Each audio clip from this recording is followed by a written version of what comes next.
समाज पार्टी के लोग नीला झंडा हाथी निशान लेकर के बहुजन समाज के हक अधिकारों की लड़ाई लड़ने का काम अगर कोई कर रही है तो बहुजन समाज पार्टी कर रही है। और यहां ऐसा नहीं है, यहां पार्टियां भी हैं, यहां बोलते हैं कि हम सामाजिक न्याय की बात करने वाली पार्टियां भी हैं, लेकिन क्या काम करती हैं? वो आपको सिर्फ इलेक्शन के समय आकर के आपसे मीठी मीठी बातें करती हैं, आपका अपनापन दिखाती हैं और आपका अपना वोट ले करके आपकी तरफ मुड़ करके भी कभी नहीं देखती। अगर उन लोगों ने देखा होता तो आपने जो 10-12 साल से मांगे पूरी करी है, ये उसी साल 2012 में पूरी होनी चाहिए थी, या 2025 नहीं आता, 2025 नहीं आता। और इसलिए मैंने कहा कि आज अगर इस प्रदेश के अंदर जो पार्टियां आपको बहकाने का काम करती हैं, तमाम पार्टियां इस प्रदेश के अंदर हैं, उनकी सीमित सीमाएं हैं, वो बिहार के आगे आपके हित की बात नहीं कर सकती। क्या कर सकती हैं? क्या आरजेडी वाले हों या जेडीयू वाले हों, चाहे एलजेपी वाले हों, या कोई पार्टी है, आप ये बताइए, तीनों पार्टियां, चारों पार्टियां, इनका कोई भी वैल्यू है बिहार के बाहर? कोई तमिलनाडु में कुछ कर पाएंगी या दिल्ली में कुछ कर पाएंगी, या आप पश्चिम बंगाल बताइए बगल में कुछ कर पाएंगी, झारखंड में कुछ कर पाएंगी? ये कोई कुछ नहीं कर पाएगा। लेकिन आपकी अपनी पार्टी नीला झंडा हाथी निशान, इतनी ताकत है, कश्मीर से कन्याकुमारी कहीं अत्याचार होता है तो बीएसपी के लोग शेर की तरह दहाड़ने का काम करते हैं, उस गांव में जाने का काम करते हैं। और यही नहीं, आपके यहां तमाम अत्याचार के केसेस हुए हैं, तमाम अत्याचार केसेस हुए हैं। कल हमारे तमाम साथी भी कोमल पासवान के साथ में, जो आपको सबको मालूम है कि नहीं मालूम है? कोमल पासवान के साथ में क्या हुआ मालूम है? नहीं मालूम है? कितने लोगों को मालूम? बताइए, हाथ उठाइए जरा। कोमल पासवान के साथ में क्या औरंगाबाद में हुआ? आपको भी नहीं मालूम किसी को? मंच पे कितने लोगों को मालूम है? कोमल पासवान शायद 13-14 साल की बच्ची थी, इतनी है ना, 14 साल की कोमल पासवान बच्ची थी। होली के दिन था, शायद होली का दिन था, रंग वाले दिन, 14 तारीख को वहां पर किसी ने जबरन उसने रंग लगाने की कोशिश करी, उसने मना कर दिया। वो लड़की स्वाभिमानी थी, उसने कहा नहीं, मुझे आप रंग नहीं लगा सकते। लेकिन दूसरे व्यक्ति ने, जिसने रंग लगाने की कोशिश करी, शायद उसको गाड़ी से कुचल के उसकी हत्या कर दी, गाड़ी से कुचल के उसकी हत्या कर दी। लेकिन उसके संघर्ष की लड़ाई खत्म नहीं होने देंगे, और कल फिर बहुजन समाज पार्टी के तमाम लोग औरंगाबाद जाएंगे, कुटुंबा जाएंगे और कोमल पासवान के हत्यारों को सजा दिलवा करके रहेंगे साथियों। इसलिए लड़ाई हम लड़ रहे हैं।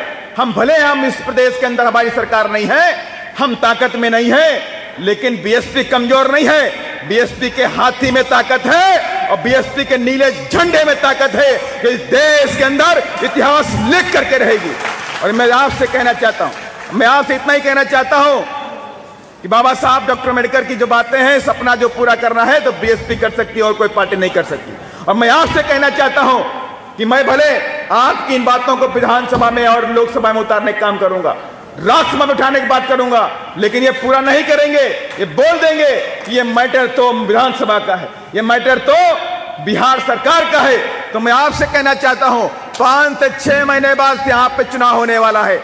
अगर आप लोगों ने कसम खा लिया और जय भीम के नारे के साथ में नीले झंडे हाथी निशान के सामने बटन दबा दिया, तो मैं दावे के साथ में कहता हूं, सरकार तो बाद में बनेगी, पहले यह आदेश पारित होगा। और ये बीएसपी वाले ऐसे नहीं बोलते, इतिहास है, रिकॉर्ड है कि बीएसपी जो बोलती है वो करती है।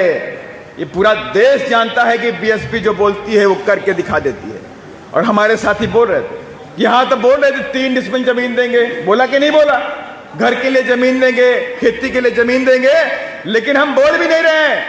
लेकिन जिस दिन हम सरकार में आएंगे, जो बंदोपाध्याय के रिकॉर्ड के हिसाब से जितनी खेती जमीन सरकारी पड़ी है, वो भूमिहीन लोगों को 2 से 3 एकड़ जमीन भी वापस देने का काम इसी प्रदेश में करके दिखाएंगे।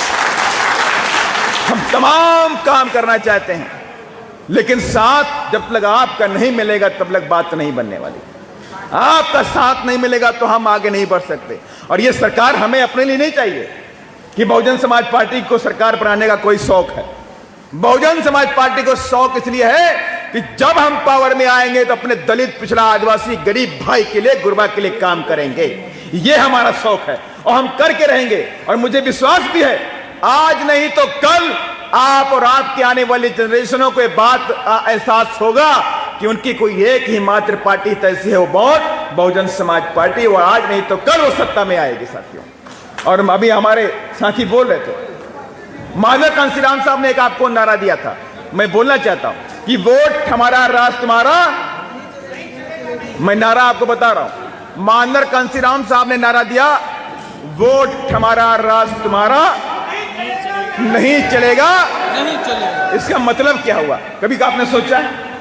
इसका मतलब कभी सोचा आपने? इतना बड़ा नारा महानगर कांसीराम साहब कोई छोटे मोटे आदमी नहीं थे। महानगर कांसीराम साहब कोई छोटे मोटे आदमी नहीं थे, वो साइंटिस्ट थे।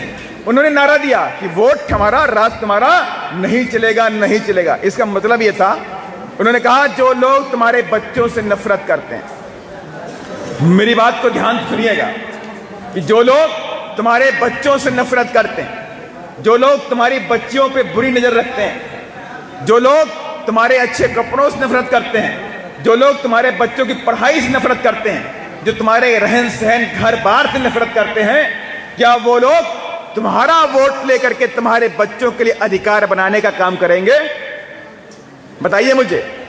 जो लोग तुमसे नफरत करते हैं, क्या वो लोग तुम्हारा वोट लेकर के एमपी एमएलए बन करके तुम्हारे हक अधिकार की लड़ाई लड़ने का काम करेंगे? करेंगे? नहीं करेंगे ना? कितने लोग जानते हैं नहीं करेंगे? मेरी आवाज आ रही नहीं आ रही? समझ आ रहा नहीं आ रहा? भाई भोजपुरी तो आती नहीं, मेरे को भोजपुरी नहीं आती। लेकिन जो मैं ये कहना चाहता हूं कि जो लोग तुम्हारे बच्चों से नफरत करते हैं, मेरी बात सुनिए ध्यान से, जो लोग तुमसे नफरत करते हैं, तुम्हारे कपड़े से नफरत करते हैं, तुम्हारे खान पान से नफरत करते हैं, तुम्हारे घर से नफरत करते हैं, जो लोग तुम्हारी बच्चियों पे बुरी नजर रखते हैं और उनको आप एमपी एमएलए बना दोगे, मुख्यमंत्री बना दोगे, ये डिप्टी मुख्यमंत्री बना दोगे, तो क्या वो लोग कुर्सी पे बैठ के तुम्हारे लिए अच्छा काम करेंगे? नहीं करेंगे ना? ये मानते हो नहीं मानते हो? जब ये बात मानते हो तो इसलिए महानगर कांसीराम साहब ने कहा था कि अब वोट हमारा राज तुम्हारा, अब वोट हमारा होगा और राज भी। और उसी राज की करो तैयारी, 2025 बीएसपी की है बारी।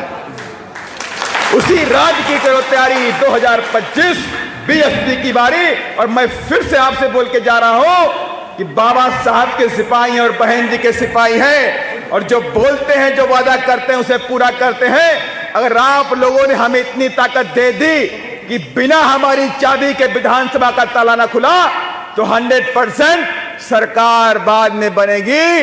रात के लिए अधिकार, आपकी नौकरी पक्की पहले होगी। इन्हीं सब बातों के साथ मैं अपनी बात को यहीं खत्म करता हूं। जय भीम।